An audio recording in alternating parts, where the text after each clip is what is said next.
Hi, this is Taylor with the Public Speaking Blog. Today I want to go over introductions, a couple things to note about introductions, and then what makes a good and a bad introduction. So before you even begin crafting your introduction, you need to know, is somebody else introducing me? If somebody else is introducing you, then what they're going to do is they're going to say your name, your credentials, and why you're there. So immediately they're establishing your ethos for you. So if they've done this, then you don't need to incorporate this in your speech, and you can save yourself some time and fill that instead with some good subject matter. So if this isn't the case, if no one's introducing you, then you've got to introduce yourself somewhere in your speech, but I don't recommend doing it the first couple of sentences, because the first couple of sentences of an introduction are meant to grab your audience and tell them, why is this so important that I listen? You want to make them interested in what you're saying. So what makes a bad introduction? So what makes a bad introduction is when you tell a joke or you give some sort of question to the audience that they need to respond to. And a lot of people, when they go to listen to someone speak, they don't want to respond. They're nervous. They maybe don't even want to be there in the first place. And so if you tell them, hey, how's everyone doing? 9 times out of 10, you're going to maybe get 5 or 6 people that say, I'm doing good. And what I've noticed is public speakers, they're not ready for this. They expect everyone to be so joyous that they're there that they say, I didn't hear anybody. And then people reluctantly say, oh, I'm good. And now you've annoyed your audience. And that's kind of my observation when looking at a public speaker who does that his first line.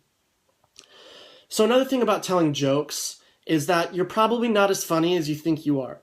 So I think that my jokes are funny, but who's to say that someone else is going to think my jokes are funny? So I avoid telling a joke for 2 reasons. The first reason is if no one thinks you're funny, then you're received with crickets, with empty noise, and now it's awkward.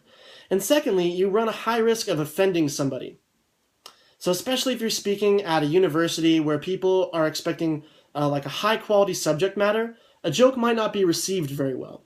And what I've noticed is a lot of grad students, when introducing really famous or prominent speakers, is they try to tell a joke and it's not often received very well.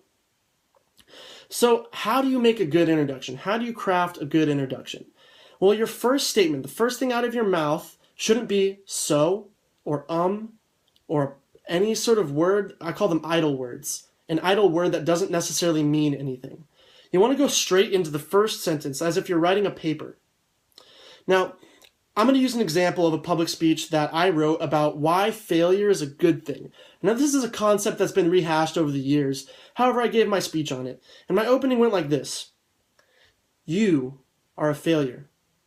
I am a failure. And let me explain to you why that's a good thing.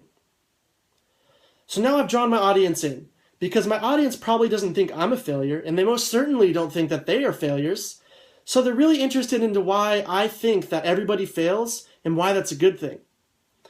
Now, with this kind of introduction, you run a risk of offending somebody, so you need to make sure that your delivery is appropriate and that your subject matter goes ahead and backs up what you're saying.